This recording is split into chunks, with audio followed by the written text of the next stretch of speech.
Amazing audience. We are live again. We're live from, say the name again, Wyden and Kennedy. Wyden and Kennedy. Yes. Pretty popular spot, isn't It's it? pretty popular. Yeah. A few people know about it. Yeah. Yeah. It's pretty popular. Well, we have with us, now I'm saying Serita, but it is Serita. Serita, right? yes. Serita, right? And your last name is? Wesley, So like Snipes. Serita Yes. Wesley Snipes. No.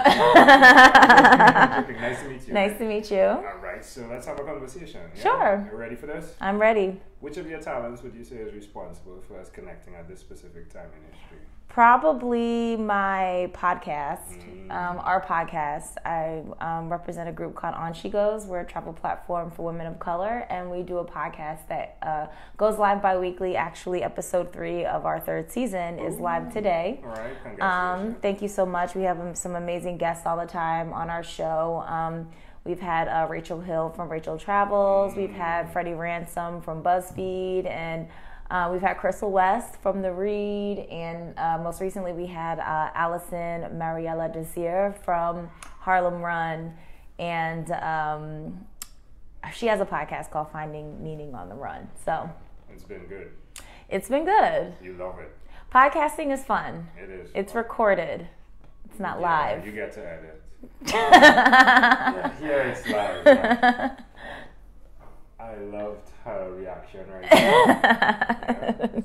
No, live is cool too. I just got to get used to it. The whip eye. So where did you learn that skill from? That skill of being able to fit into conversations as necessary as possible. Well, I have to say, I studied television and film production in college at Howard University, and I think like just writing, doing like creative writing, script writing, things like that, and then also I used to take improv, so I've done improvisation for I did it for like 5 years in New York. So yeah, I think it's just enabled me to like think on my feet, or be able to be more impromptu than usual. Have a friend just tell you, hey, get in here. Yeah, she came upstairs to get me like 10 minutes ago. Why will you continue to be that person that is improv in the ways they have conversation? Why do I continue? Why will you continue? Why would I continue? I mean, honestly, I like to talk to people, and I like to tell stories and things like that, which is one of the reasons why podcasting is so fun, because I get to figure out how to like relay a message and connect with people, and people connect with us. They always like contact us on Instagram, like in our DMs or whatever have you, just to kind of say, hey, what the story that you told was really, really great. I can relate to it. And so I think as long as I'm able to just kind of be on the fly, and when I run into people, or just engaging with the community is great. Yeah, it is. I hope that was an okay answer. All your answers are yours. Okay. Yeah. So in terms of what you're doing for women, explain that for me, please. So On She Goes, we're a travel site for women of color. Basically from our own experiences, from experiences of our friends, and also research, we found that there are a pretty significant number of women of color, especially in America, who don't have detailed travel experience. We kind of tend to stick with places that are familiar to us. Like they say that most women of color travel to places in the U.S. that are like where we know we can see a lot of us. Atlanta, Florida, L.A. Like we don't really branch out as much. And we are, like people of color in general are branching out as much as possible. But we also just wanted to give women of color the tools that they need to be prepared of what happens when you do go to certain countries, or what the expectation is, or if you might not have the information. In addition to that, travel media is inherently incredibly white. So, when you go to Travel Channel or like any magazines, like no shade, Condé Nast or any magazine like that, the images that you see are typically of affluent white males or affluent white women who are like found their freedom because they travel solo. And it's like, we also do those things, and we should be images that are seen on a daily basis in travel media, which is one of the main reasons why we decided to start On She Goes. Wow. Representation is important. How many states have you been to? States, wow, that I've been to in the U.S. I have to say, well, I used to do casting for reality shows, so I used to travel for casting a lot. So I've been to Iowa, I've been to Georgia, I've been to Florida, I'm from Philadelphia, so I've been to Pennsylvania and like, Delaware, Maryland. I went to college in DC. I lived in New York for a really long time. I've been to, where I've never been? Boston. But I've been to California. I've been to,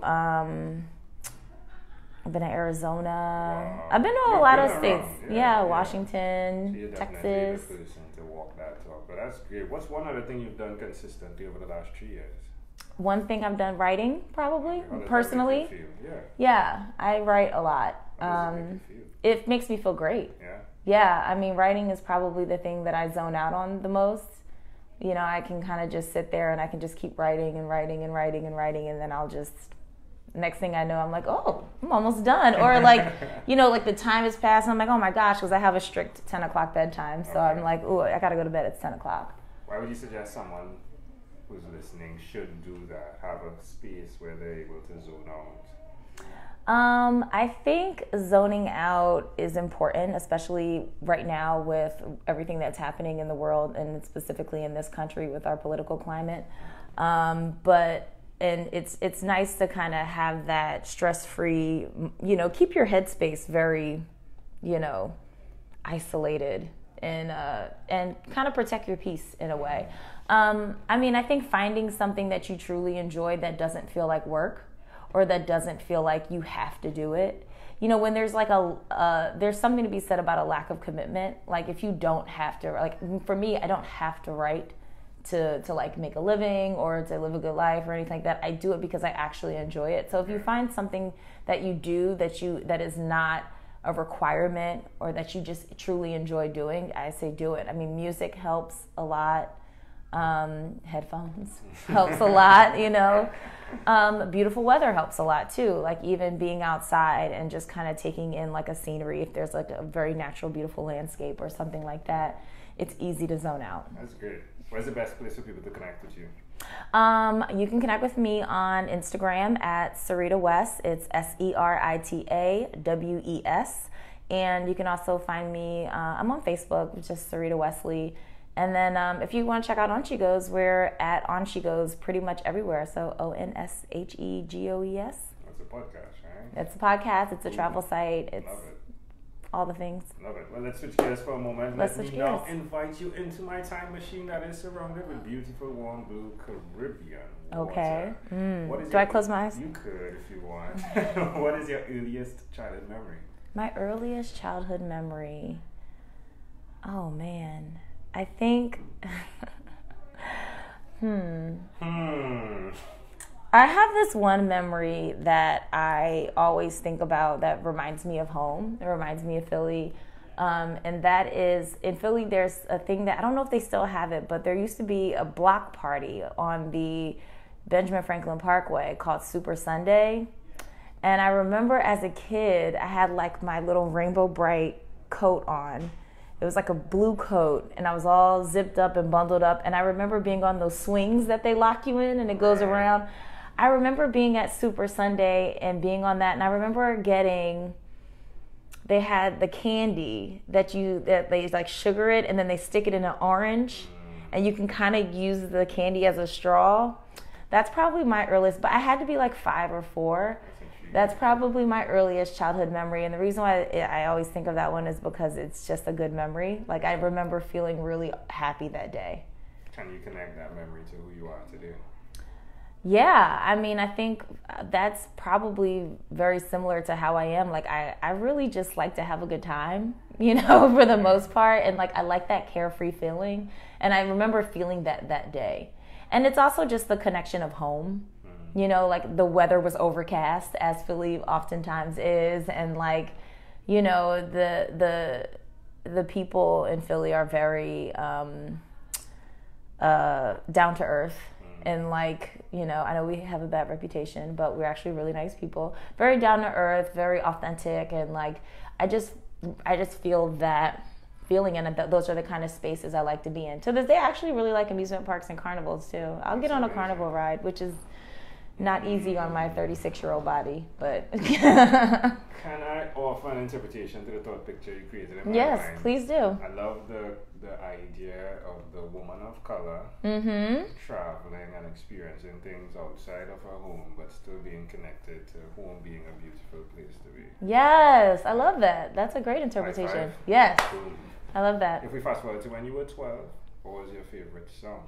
When I was 12, so that was the 90s. That was 1991, 92, 93. That was 1993. I was 12 years old.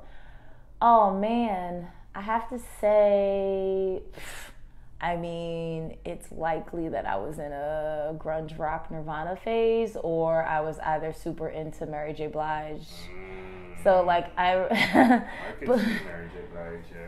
But my all-time favorite artist, I'm gonna have to say, is Prince. All so right. yeah, so I probably was very into Prince at that moment. I don't.